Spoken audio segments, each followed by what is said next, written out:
Coba saudara lihat Matius 22 ayat 14.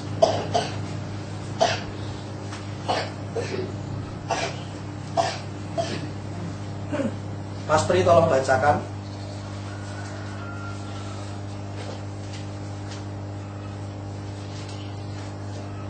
Matius 22 ayat 4 14. Ayat 14. Ya. Ayat 14, demikian firman Tuhan. Sebab banyak yang dipanggil tetapi sedikit yang dipilih. Banyak yang dipanggil, sedikit yang dipilih. Banyak orang Kristen hari-hari ini yang merasa bangga kalau dipilih Tuhan. Betul? Beberapa anak Tuhan, beberapa hamba Tuhan, mereka terima pewahyuan, panggilan Tuhan yang luar biasa secara mukjizat. Mungkin mendapat satu visi, mendapat satu penglihatan, mendapat satu rema pribadi dari Tuhan bahwa Tuhan pilih dia untuk jadi hamba Tuhan, untuk jadi penyambung lidah bagi Tuhan. Tapi saudara lihat bahwa menjadi yang dipilih ternyata belum cukup. Yudas, dia bukan hanya dipanggil, bahkan tadi kalau saudara baca, dia dipilih sendiri oleh Tuhan Yesus. Yudas juga dipilih oleh Tuhan Yesus, tetapi Yudas gagal. Dia tidak sampai pada garis akhir. Nah saudara, Yudas gagal untuk menyelesaikan apa yang Tuhan kehendaki dalam hidupnya. Kalau hari ini kita boleh terima visi yang dahsyat, kita boleh terima visi yang luar biasa dari Tuhan, tetapi kalau kita belum dijamin oleh Tuhan, kita harus terus bergumul dan dapatkan penjaminan Tuhan. Karena kalau karakter yang di dalam kita tidak diubah oleh Tuhan, dan kita tidak mau diubah, dibentuk, diproses seperti apa yang Tuhan mau, Yudas dipilih tetapi gagal. Yudas dipilih tapi akhirnya binasa. Berkhianat. Dia bertobat, tapi pertobatannya dia tidak kembali kepada Tuhan, tetapi dia pilih gantung diri. Dia gagal untuk selesaikan apa yang Tuhan kehendaki dalam hidupnya. Kalau saudara baca Alkitab nanti, saudara akan lihat bahwa Yudas, dia terbiasa untuk mencuri uangnya Tuhan Yesus.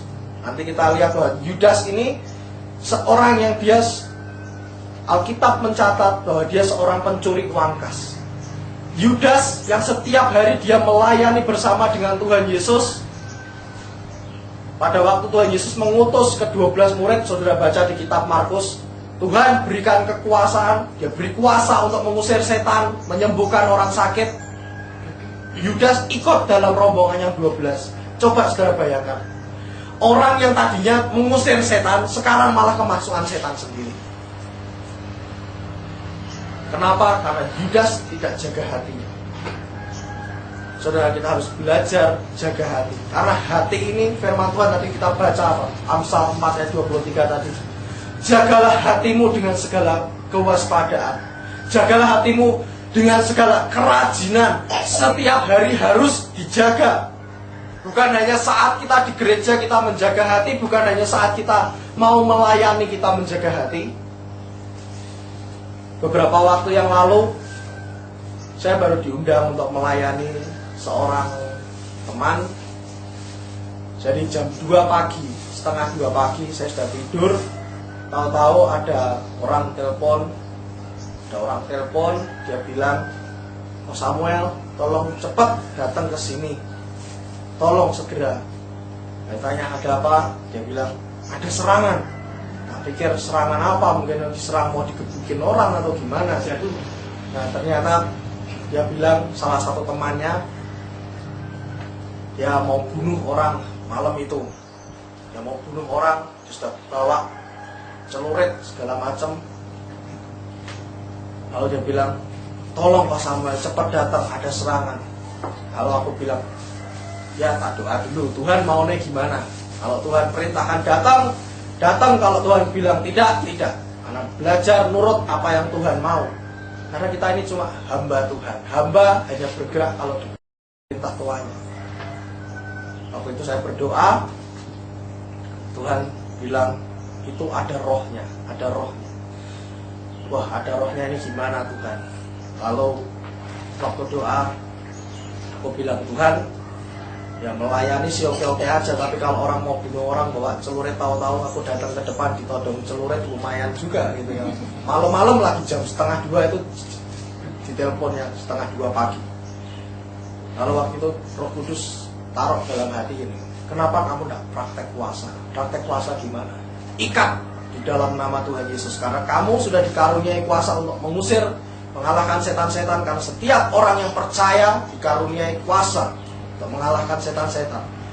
Lalu saya doa di kamar, aku bilang, di dalam nama Tuhan Yesus, roh yang mau membuat, membunuh segala macam, yang mengikat orang itu, sekarang aku perintahkan dia dalam nama Tuhan Yesus, aku ikat dalam nama Tuhan Yesus.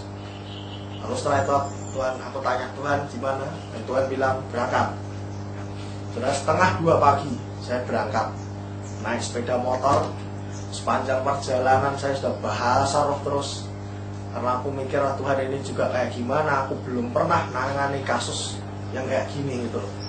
Ini kasus orang mau bunuh orang, tak pikir serem juga. Dan saya diceritain latar belakangnya orang ini, wow, ternyata ya ini berasal dari salah satu daerah yang memang terkenal, istilahnya kalau mau nyelesain masalah itu tonjok dulu baru ngomong gitu loh. Jadi kalau orang disakiti dia tonjok dulu baru ngomong. Bukan kalau kita kan mungkin kalau ndak enak hati ya ngomong gitu ya, ngomong aku ndak seneng kayak gini, ndak suka aku kalau kamu kayak gini. Nah, kalau dia ini dari salah satu daerah yang kebiasaannya di sana kalau ada masalah berantem dulu baru ngomong. Setelah itu sepanjang jalan dah bahasa roh. Dan waktu aku bilang, Tuhan ini gimana? Tapi Tuhan berkata, percaya. Nah, kamu, firman Tuhan berkata, setiap orang percaya pada yang dikaruniakan kuasa untuk mengusir setan-setan. Ya udah, saya datangi. Begitu saya datang ke rumahnya itu, di depannya itu sudah ramai. Tetangga kanan kiri sudah ditunggu di depan itu. Bahkan orang yang tadi telepon saya, dia sendiri tidak berani masuk rumah. Tidak berani masuk rumah, tak tanya kenapa. Dah, tunggu di depan aja. Dah, kosan cepat naik. Nah itu kalau saya suruh masuk kan kayak dipakakno, suruh maju duluan itu. Aku pikirnya kalau ada apa-apa ya, wes ini hamba Tuhannya yang kena dulu gitu.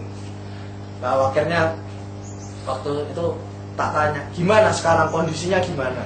Terus orang tadi bilang, itu teman agak tenang. Kapan kira-kira agak tenangnya? Dia bilang kira-kira ya sekian menit yang lalu sebelum kosan datang sudah tenang. Luar biasa enggak Tuhan? Tuhan ngajari apa? Ikat dalam nama Tuhan Yesus, tenang, tahu-tahu orangnya.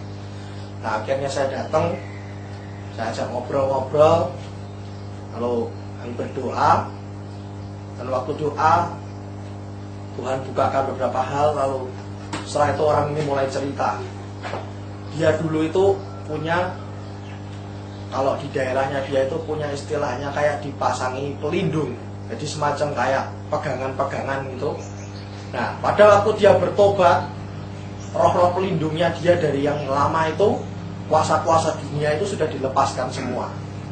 Dan dia sudah sekian tahun tidak pernah ngalami lagi yang kayak gini. Dan yang luar biasa, dia cerita sama saya gini, kenapa sampai dia ngalami rohnya itu mau balik. Nah, beberapa hari sebelum itu, dia itu lagi suka dengerin lagu. Dia suka dengerin lagu apa? Lagu dari daerahnya. Dan waktu dia dengerin lagu dari daerahnya itu, dia bilang, nggak tahu kenapa itu rasanya kayak tiba-tiba hati ini membara lagi, kayak bersemangat lagi. Tapi semangatnya bukan semangat dari Tuhan, tapi kayak semangat kembali ke kehidupan yang lama. Kehidupan yang lamanya dia itu mungkin suka berantem gitu ya, karena dari daerah yang keras. Dia timbul lagi. Nah, lalu ada seorang teman dari tempat dia kuliah itu buat dia sakit hati. Nah ini, ketika dia sakit hati, bukannya dia datang ke Tuhan, tetapi dia malah apa? Ngurung diri di kamar. Waktu dia ngurung diri di kamar, puter lagu tadi, udah kena langsung rohnya itu membalik. Dan dia bilang, malam ini kalau aku ndak bunuh itu orang, aku yang mati atau dia yang mati. Sampai bilang gitu sama saya. Dan dia sendiri sudah ini, tangannya ini diiris. Karena apa? Dia ndak tahan. Kalau dia ndak menusukkan celuritnya itu, ndak tahan, rasanya bergejolak darahnya. Jadi dia tusukkan sendiri ke tangannya. Sampai saya tuh waktu lihat itu, aduh, kamu ini ngapain? Kamu ini ngapain? Kamu ini anak Tuhan. Kamu ini juga sudah pelayanan. Kok kamu ini kayak begini gitu. Lalu waktu setelah dilayani, dilepaskan, besoknya yaitu dipulihkan Tuhan dan apa? Belajar jaga hati. Mungkin kita nganggapnya sepele, dengerin lagu. Mungkin kita nganggapnya sepele, nonton dari TV. Firman Tuhan berkata, iman tumbuh karena pendengaran. Pendengaran karena firman Kristus. Jadi kalau kita mendengar firman Kristus, iman kita bertumbuh. Tapi kalau kita mendengarnya yang lain, apalagi kalau yang didengar senangnya dalam hati kalau beristri. Wah, lagunya itu kan. Padahal firman Tuhan berkata, kalau punya istri cukup satu. Makanya kita harus hari-hari ini tuh selektif. Kita selektif apa yang kita izinkan masuk ke dalam hati kita. Firman Tuhan berkata, jaga hatimu dengan segala kewaspadaan. Karena dari situ terpancar kehidupan. Jadi kehidupan seperti apa yang memancar dari hati kita, dari diri kita, itu tergantung dari bagaimana kita menjaga hati. Kalau kita mengisi hati kita dengan perkara-perkara dunia, perkara-perkara daging, yang muncul juga nanti perkara-perkara daging. Coba contohnya gini. Siapa yang hari-hari ini suka nonton bola menjelang Piala Dunia? Anak muda nonton? Mas Ben nonton? Yang nonton Piala Dunia, ini kan menjelang Piala Dunia. Piala Indonesia, nonton? Oh, Maskap. Nah, coba ya gini. Kalau misalnya Mas Ben ini suka nonton sepak bola, nanti kira-kira kalau ketemu dengan teman-temannya, apalagi yang teman-temannya ini sama-sama suka bola, kira-kira yang diomongin tentang apa? Bola. Yang suka nonton Thomas Cup, nanti kalau ketemu teman-temannya di sekolah, kira-kira yang diomongin tentang apa? Badminton. Jadi apa yang kita mengisi hati kita dengan apa, itu yang akan muncul.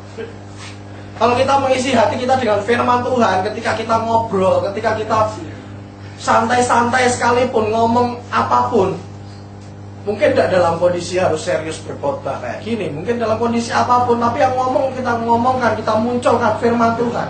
Jadi cara kita mengisi hati itu akan menunjukkan siapa kita sebenarnya.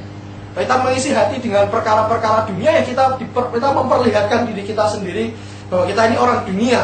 Kita memperlihatkan diri kita mau jadi anak-anak Tuhan harus isi dengan perkara-perkara yang Tuhan kehendaki, firman Tuhan, supaya iman kita dibangun. Yudas, dia tidak jaga hatinya.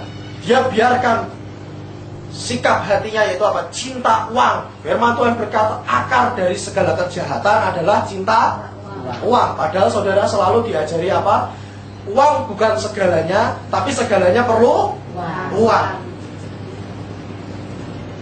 Yudas tidak jaga hatinya. Biarkan dia cinta uang lalu curi kasnya Tuhan Yesus. Dia tidak pernah bereskan itu dalam hatinya. Akhirnya apa? Tuhan Yesus dijual pun dengan uang. Dengan 30 keping perak diijolke. Tuhan Yesus diijolke dengan uang 30 keping perak. Firman Tuhan berkata, kamu tidak bisa mengabdi pada dua tuan. Tidak bisa mengabdi kepada Mamon dan juga kepada Tuhan. Menurut saudara, Mamon sama Tuhan itu sakti yang mana, saudara? Sakti Tuhan. Tapi nyatanya buat seorang Yudas, Mamon lebih sakti sampai Tuhan itu sendiri dijualkan duit, saudara. Karena apa? Tidak pernah jaga hati. Karena itu firman Tuhan berkata bahwa dipilih tidak cukup. Kita harus dipanggil, dipilih, dan masuk satu tahap lagi, yaitu